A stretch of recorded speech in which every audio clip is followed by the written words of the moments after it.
Olá, é um prazer estar com vocês no dia 17 de dezembro, nosso último chat do ano. Antes de nós iniciarmos, eu estou vendo um monte de gente aqui, eu preciso dar um informe, para que vocês não se esqueçam, depois eu até escrevo.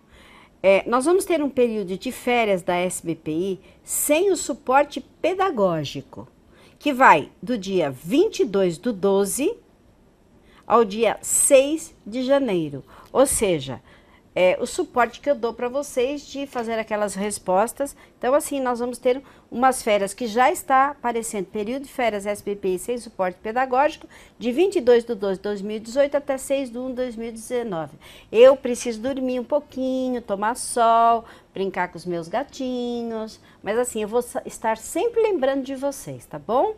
Então, vamos aqui ao nosso chat, as nossas perguntinhas, tá bom? Beijinhos, beijinhos para vocês. Eu tenho uma pergunta, gente, aqui no suporte, do Valdinei Alves, mas ele também fez aqui no chat. Ele começa assim: boa tarde, professora Fátima, estou no módulo de mecanismos de defesa e estou com algumas dúvidas.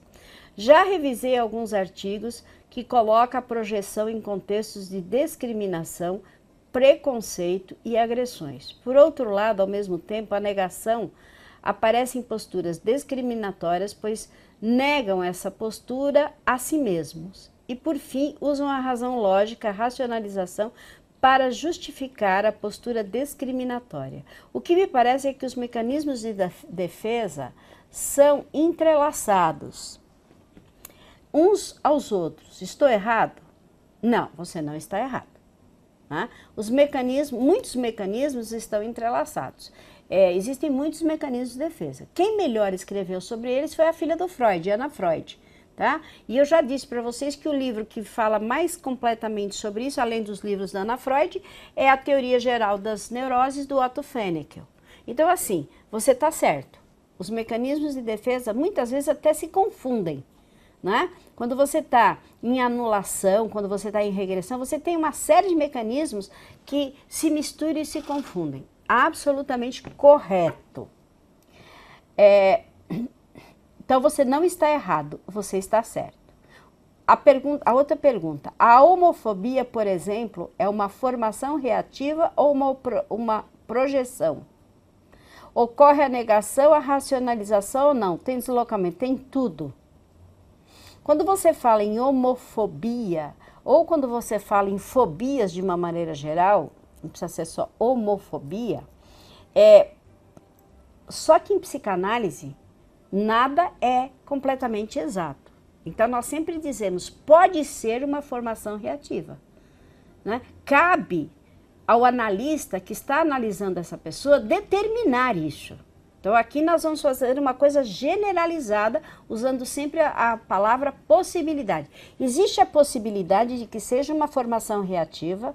Nessa formação reativa é uma projeção, porque é um desejo meu que está e eu vejo isso no outro, portanto há uma projeção. Ocorre uma negação? Pode ser que sim, pode ser que não. Sabe o que acontece, Valdinei, né? O que ocorre é o seguinte: a psicanálise, ela é mais concreta, ela se torna bem concreta quando você tem um caso específico, Valdinei. Então, quando você tem um caso específico, você consegue entender, porque deslocamento se faz o tempo inteiro com todos os mecanismos e sem mecanismos. O deslocamento é simplesmente, você está no trânsito, você teve raiva do seu chefe, não pôde brigar com o seu chefe, você briga no trânsito e nem percebe. Então, nós fazemos deslocamento o tempo inteiro, os mecanismos se intercalam. Segundo, pessoas que falam que todos têm inveja dela, faz uso do mecanismo de defesa da fantasia? Pode ser que sim, pode ser que não. Porque pessoas que falam que todos, quer dizer, todos são muitas pessoas. Então, você está dizendo assim, a pessoa acha que todos a invejam, porque ela entra numa fantasia de que tudo que ela tem é desejável. Pode ser que sim, pode ser que não, pode ser uma formação reativa, pode ser que ela que tenha inveja. Né? Por isso que quando eu estava te explicando, porque eu acho que tudo é o Valdinei que está falando, é o seguinte, Valdinei, por isso que isso é generalizado, né? Nós estamos aprendendo de uma forma generalizada. Mas, naquele caso específico daquela pessoa, é possível que seja uma fantasia e na outra pessoa seja uma transferência, um deslocamento, uma introjeção. Na verdade, eu sou invejoso e vejo inveja nos outros. Eu invejo todos e vejo que todos me invejam. É relativo. E por fim, outra questão que estou em dúvida. Na análise, o analisando terá que desfazer / desmontar os mecanismos de defesa detectados, ou seja, a racionalização pode ser desmentida, a identificação pode ser negada, a fuga deve ser evitada, a repressão pode ser revelada. Mas não é assim que é o manejo. Entendeu, Valdinei? Isso vai acontecer não falado pelo analista. Eu não vou chegar para o meu paciente e dizer assim, você está racionalizando. Até porque eu só poderia fazer isso numa hipótese. Como eu sou analista de data e atendo alunos, se eu estiver atendendo um aluno que está se formando em psicanalista, seja aqui ou em qualquer escola, eu posso dizer para ele, você percebe que isso que você está fazendo é uma formação reativa? Dentro da análise didática, é possível fazer isso. Fora da análise didática, onde a pessoa é uma leiga, nunca ouviu falar de psicanálise, não vai ser dessa forma que é o manejo é diferente. Eu preciso usar técnicas para que a pessoa consiga chegar nesse entendimento, mas use um linguajar popular. Então, por exemplo, eu não vou usar mecanismo de defesa para quem não faz curso de psicanálise. Falar, você está em mecanismo de defesa de negação. Eu vou dizer, olha, você não está percebendo que você não aceita isso aí que você está passando? Eu vou usar uma linguagem popular, é diferente da análise didática, tá? Ok? Aqui na SBPI nós temos 4 pessoas fazendo análise didática. Eu, Fátima Mora, professora Guimar Martins, professor Mário Antônio e a professora Valéria Valente. São os 3 que têm uma formação didática, ou seja, eles podem formar pessoas, né? Passa pelo seu crivo. O que é preciso? Provar X anos de trabalho na área psicanalítica, não como professor, mas como psicanalista clínico, tá bom? Espero que você tenha entendido. Obrigado, professora Fátima, pelos esclarecimentos. Aproveito para desejar boas festas para você, para os alunos do chat e de todo o SBPI. O ano 2018 foi um diferencial para mim por ter encontrado vocês. Forte abraço, Valdinei Alves. Também para você, querido. Se você quiser vir fazer o curso de regressão, eu vou gostar mais ainda. A Marlene, eu fiz uma pergunta. Qual é a pergunta? Faz de novo. Quero saber sobre a análise que devo fazer, como funciona. Ah, como funciona a análise que você deve fazer. Bom, eu vou te passar o meu WhatsApp, você vai entrar e eu vou arrumar para você um analista da SBPI. Você pode fazer com um de fora da SBPI, mas eu costumo dizer para as pessoas o seguinte. Como a psicanálise é integrativa, na hora que você for fazer a sua supervisão do seu estágio, o que acontece? O psicanalista não é integrativo e tem dificuldade em fazer supervisão. Então, por exemplo, uma escola ortodoxa freudiana que não tenha Jung, né? E aí você vai atender com mandalas, como é que o seu psicanalista vai interpretar uma mandala se ele não aprendeu?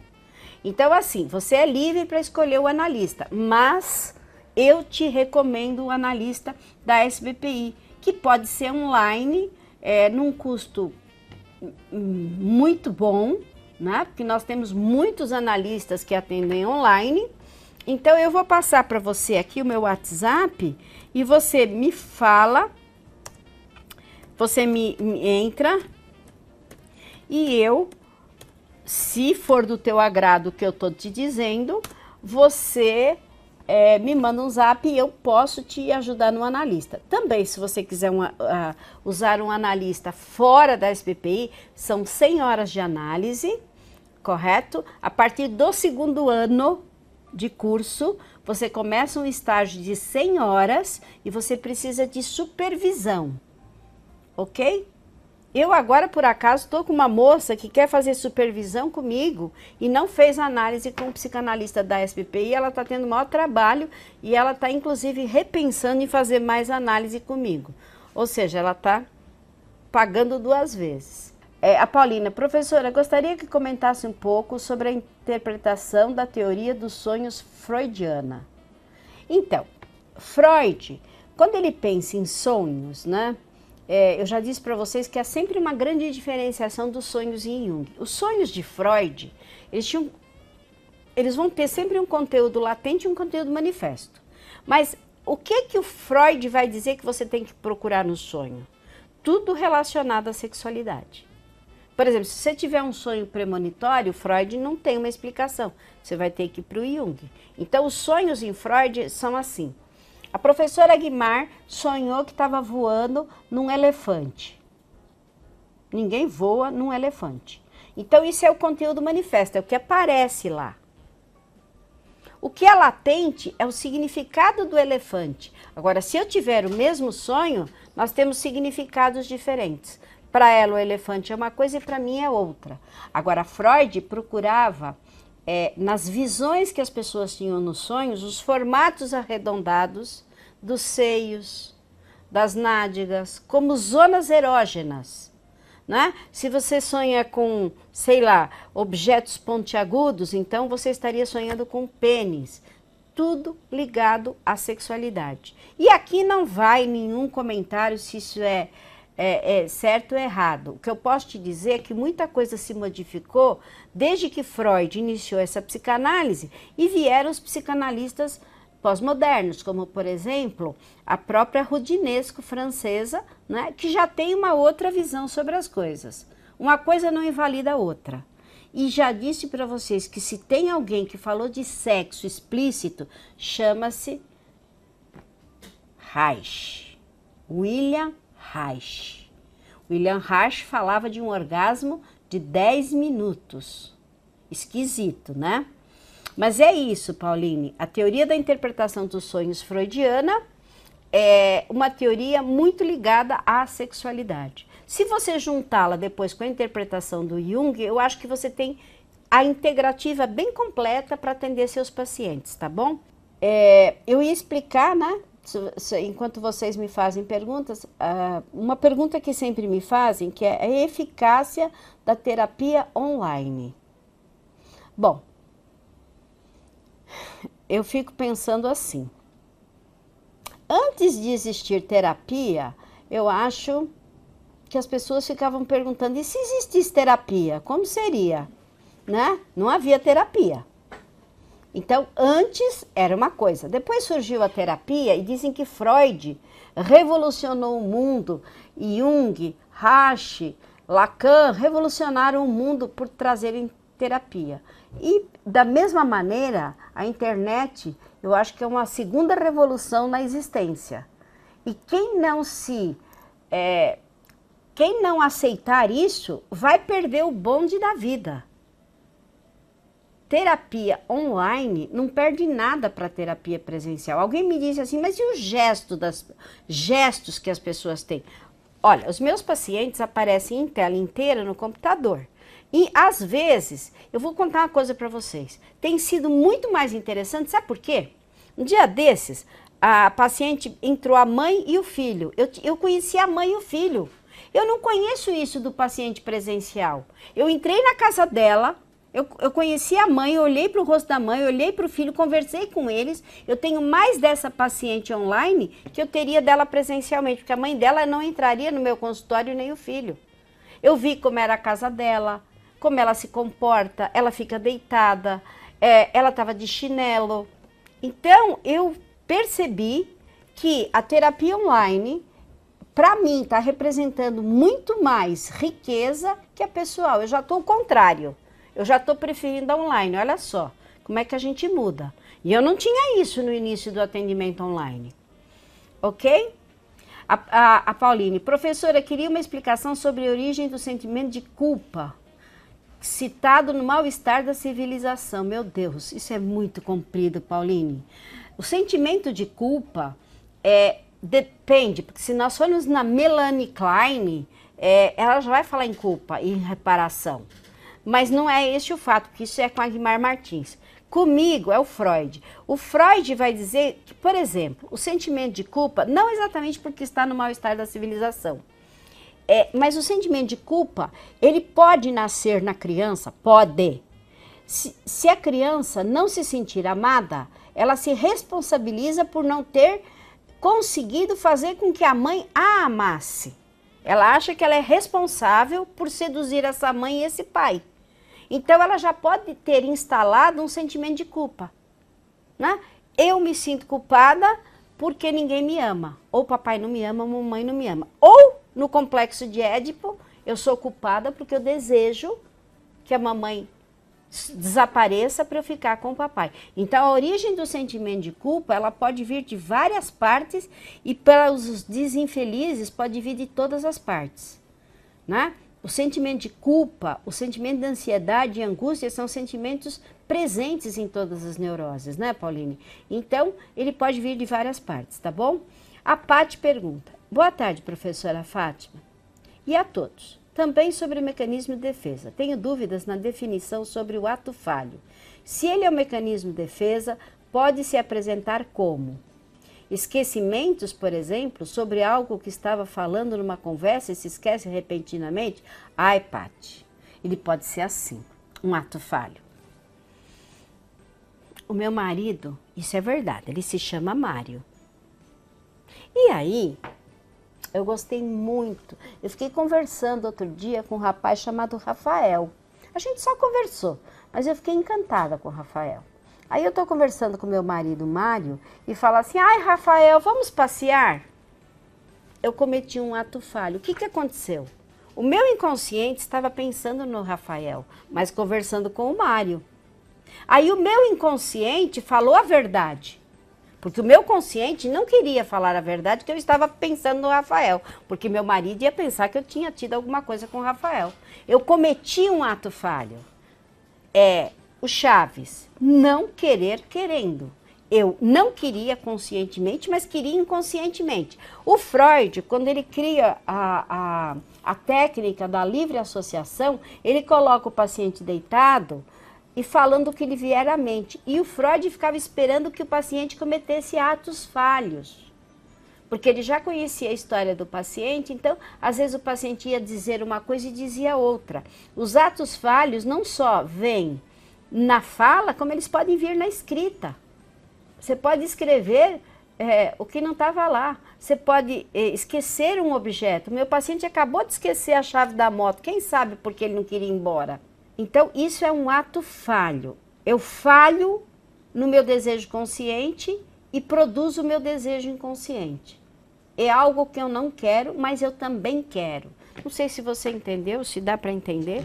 Paty diz aqui: quando estou numa conversa e esqueço repentinamente. Claro, se bem que o esquecimento, às vezes, também pode ser de ordem psicológica, estresse, cansaço, né? Mas, quantas vezes... Eu tenho um paciente muito interessante. Ele diz o seguinte: ele veio para terapia domingo, porque ele estuda em Taubaté, e é aqui de São Paulo. E ele está conversando comigo e ele fala assim: nossa, esqueci o que eu ia falar. A cada 5 minutos ele esquece o que ele vai falar. E aí ele vem e comete um ato falho. Ele fala: nossa, lembrei. Mas isso todas as sessões. Impressionante. Fátima, de acordo com as perguntas da Pauline, mas como surge esse sentimento de não ser amado? Então, pode ser uma fantasia. Ele surge porque a criança fantasia que não está sendo amada, né? Talvez qualquer atitude que a mãe possa ter de recusa, de rejeição, por exemplo, uma mãe que está cozinhando e a criança está chorando e ela não vai imediatamente, isso pode ser sentido como uma recusa, como uma rejeição. E a criança se sentir culpada por não ter conseguido fazer a mãe lhe dar tudo que ela quer. É complexo, viu, Paola? Porque isso vai acontecer muitas vezes com crianças bem pequenas. A Paty diz: professora, entendi sim, obrigado. O que pode ser esquecimento, além de estresse, talvez fuga. Sim, claro. Podem ser muitas coisas, não é? Por isso que cada paciente, quando você faz a anamnese, psicanálise a gente não diagnostica, mas começa a entender o processo, nós vamos vendo esses mecanismos de defesa quando a gente diz que o próprio paciente tem que desmontá-los. Psicanálise é somente, nós somos pessoas que conduzem os pacientes ao seu inconsciente, o trabalho é do paciente. Nós não podemos fazer nada por eles, né? Por isso que muitas vezes a hipnose realmente é uma coisa que só troca sintomas, né? Me perguntam, mas a hipnose, para que ela serve? Bom, a ericksoniana, usada em psicanálise, se for para ir nas causas, ótimo, mas para trocar sintomas, não. A Paola diz, obrigado, entendi. A Marlene perguntou, fala sobre a contracatexia. Bom, primeiro, o que é catexia? Catexia é uma quantidade de energia investida no objeto. Geralmente, no narcisismo, existe uma contracatexia. A criança, quando é pequena, a catexia está toda voltada para ela. Ela só sabe que ela existe, ela não sabe que os outros existem. Às vezes ela pensa ainda que ela é a mãe. Então a catexia está investida nela. Ela toca nela, ela sente prazer com ela. Não é? Vai chegar um momento que essa catexia deve ir para o outro, a criança deve se relacionar com o outro. No narcisismo, você vai ter uma contracatexia, a energia vai para o outro, mas ela volta. Você fica centrado somente em você. Isso geralmente no narcisismo primário, né? É complexo, né? Porque a catexia é isso, mas as contracatexias seriam as catexias que estão de volta, que estão contra a catexia, a quantidade de energia libídica é a catexia. A catexia tem que ser descarregada, tem que sair para fora das pulsões. Contra a catexia é quando elas voltam. Freud chamava muitas vezes isso dentro de uma conversão histérica, por exemplo, que foi do que ele morreu, né? Houve uma conversão histérica. Mas a contracatexia vai aparecer mesmo no narcisismo primário, né? Onde a catexia continua voltada para o próprio sujeito, ela não consegue ser investida. O narcísico não consegue ver o outro, se apaixonar pelo outro, só ele existe, né? Ele é o próprio mito do narciso. Então isso, a contracatexia está lá. Foi a Marlene que perguntou, né, Marlene? Em que módulo você está, Marlene? Nossa, hoje que eu estou aqui com a professora de Jung, ninguém pergunta de Jung. Ela está ali na minha frente, gente. Ela veio aqui trabalhar. Vocês podiam perguntar hoje o que é luminoso, o que é o pequeno guerreiro, porque aí, quando eu não sei, eu pergunto para ela, que eu não sou... tá no primeiro módulo, né, Marlene? Por isso que você está falando da contracatexia. Mais para frente eu acredito que você vai perceber melhor. Mas se alguém tiver uma pergunta de Jung, aproveita. Aproveita porque a professora está aqui e eu juro para vocês que ela vai responder. Vivi, oba! Fala sobre o luminoso, então. O que é o luminoso, Aguimar? Então, vamos lá. O luminoso é uma energia. E Jung trabalha e nomeia as energias. Uma das energias que ele nomeou foi o luminoso. Algo que nos toma, algo que está além da nossa compreensão. Uma energia, às vezes, ao ver, ao sentir, ao cheirar, tá? Então, isso pode ser classificado aí como Deus, como espírito, como fantasma, né? E ele denominou aí como luminoso. Não é luminoso, é luminoso. Isso eu já aprendi, porque outro dia eu falei luminoso, mas vocês têm que entender o seguinte, gente. Eu não sou professora de Jung, apesar de assistir às aulas. Obrigada, Aguimar. A Pauline pergunta, professora, qual foi o ponto crucial que demarcou o rompimento Freud-Jung? Foi a questão da sexualidade infantil. Porque, na verdade, o Freud não soube explicar e o Jung não quis entender. Né? Porque ele achou que sexualidade era genitalidade. Como se as crianças não tivessem essa sexualidade que não é genital. O Freud não explicou, eles ficaram 13 horas conversando, ele fez terapia com o Freud, mas enfim, hoje a integrativa já integrou os dois, eles já fizeram as pazes, estejam lá onde eles estiverem no luminoso. Porque os dois devem estar no luminoso. até o Freud, né, gente? Veja bem, o meu curso de regressão, ele está baseado em Freud. E eu dou aulas aliás, em Jung, eu dou aulas de Freud. Então, eu vou dizer para vocês, Freud está no luminoso. E a Pauline está dando risada, mas só pode ser, né? Freud, Jung, Reich, Lacan, tá tudo no luminoso. Entenderam? Se não entenderam, faz o mapa astral dele, vocês vão entender mais ainda. Pauline, adorei, eu também. Né? Até que bom que a professora está aqui, porque nós estamos aqui fazendo assim os nossos preparativos, porque agora, sexta-feira, a gente vai fazer encerramento, aquelas coisas de final de ano, né?